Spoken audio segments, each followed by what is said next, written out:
Сәлем достар, Суперкенчектің арнасына қош келдің. Сіздермен бірге мен, Құралай Орынбасарова. Бүгін біз сіздермен бірге Наполеон тортын жасайтын боламыз. Яғни классикалық Наполеон торты. Дайындалуы өте оңай, ал ендеше Наполеон тортын жасауға кірісейік.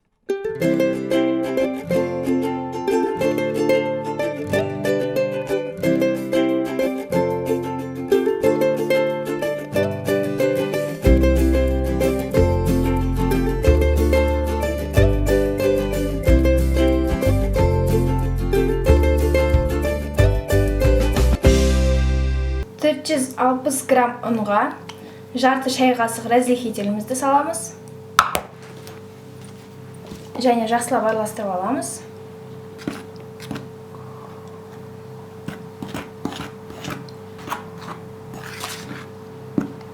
Және алдын ала кубиктап туралған 270 грамм сары майымызды немесе маргаринімізді саламыз. Яғни ұнға саламыз. Маргаринді салғаннан кейін үстін ұнмен араластырып отырамыз.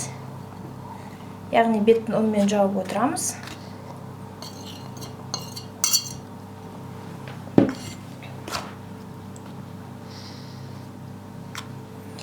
Енді біз шанышқының көмегімен маргаринімізді ұнға қоса еземіз бұлай.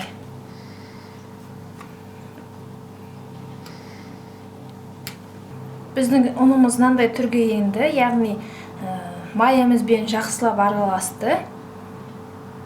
160 мл мұздай суға, яғни ол су бізде өте қатты салқын болу керек. Біз алдын ала тоңазытқышқа салып мұздатып алдық.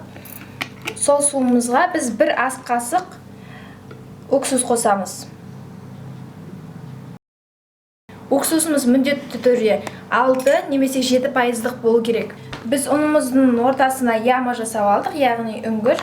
Біз соған өзіміз жасаған суымызды құямыз. Қамырымызды илей бастаймыз.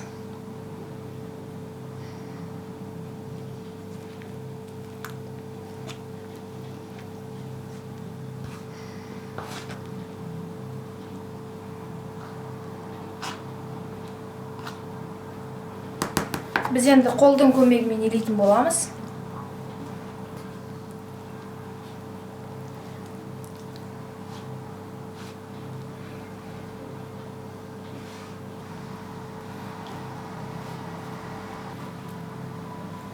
Біздің қамырымыз дайын. Енді біз дайын қамырды 12 бөлікке бөлеміз.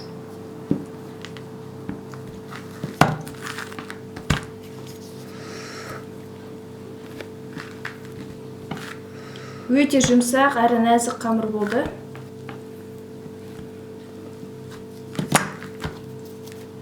Яғни әрбір бөлген бөлігімізден дөңгелек жасаймыз.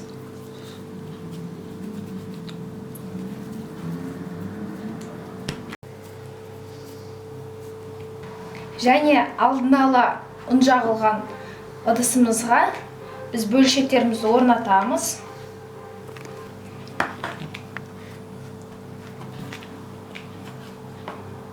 Және қатпағын жауып, мұз қатырғышқа саламыз. 30 минутқа саламыз. Енді біз крем жасауға кірісеміз. 200 грамм қантқа 3 жұмыртқа салып араластырамыз.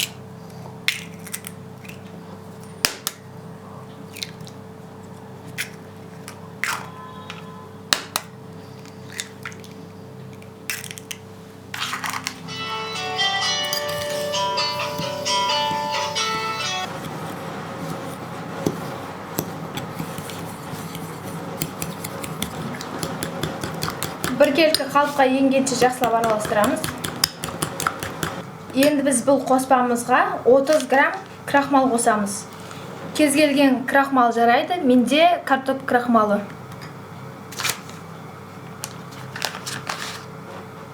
Жақсылап араластырамыз.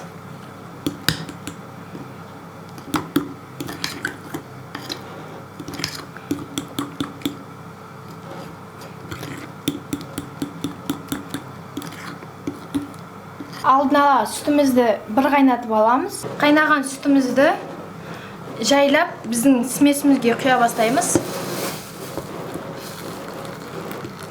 жақсылап араластырып отырамыз.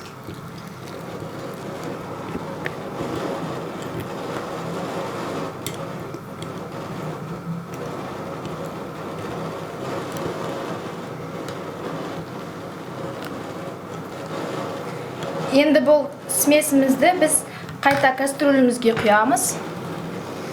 Яғни қарасаңыздар, біз сүттің жартысын ғана араластырдық. Сүтімізді қайта отқа қоямыз. Және араластырып отырып қоюланғанша қайнатамыз. Біздің креміміз қоюланды. Біз оны оттан аламыз және салқын жерге қойып салқындатып аламыз. Біз қамырымызды пергаменттік қағазымыздың үстіне жаямыз.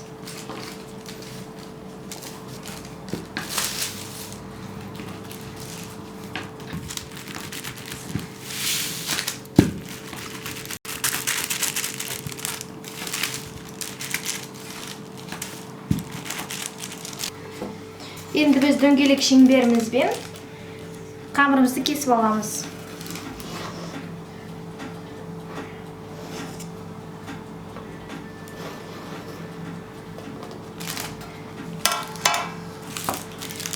Айналасындағы шеңберлерді сәл шетіне қоямыз. Оларды да пісіріп аламыз. Олар бізге торттың бетін әсемдеуге қажет болады. Шаншқымен тесіп шығамыз. Алдын ала 200 градусқа қыздырылған пешімізге 7-10 минут аралығында қойып аламыз. Дәл осылай 12 коржигімізді да пісіріп аламыз. Салқындаған кремімізге 200 грамм сармайымызды саламыз. Миксерлейміз. Тортымыздың кесінділерін саламыз. Және оқтаумен тоқтаймыз.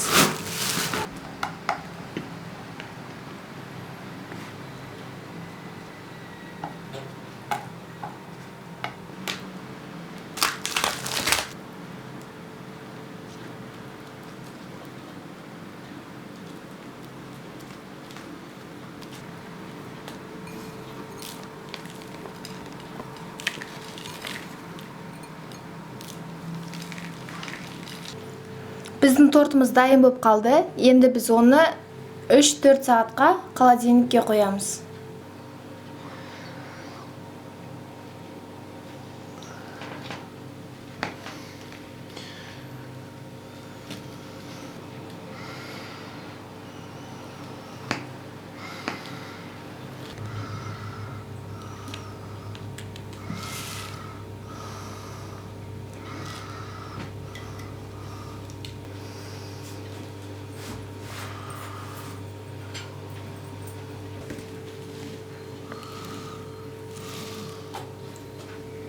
Өте нәзік әрі әдемі Наполеон тортымыз дайын. Сіз де отбасыңызға арнап жасап көріңіз. Егер де қандай да бір түсінбей қалған жерлеріңіз болса, міндетті түрде комментарийға жазыңыздар. Мен сіздердің барлықтарыңызға жауап беруге тырысамын. Мен сіздермен қоштаспаймын. Келесі видеоблогта жүздескенше.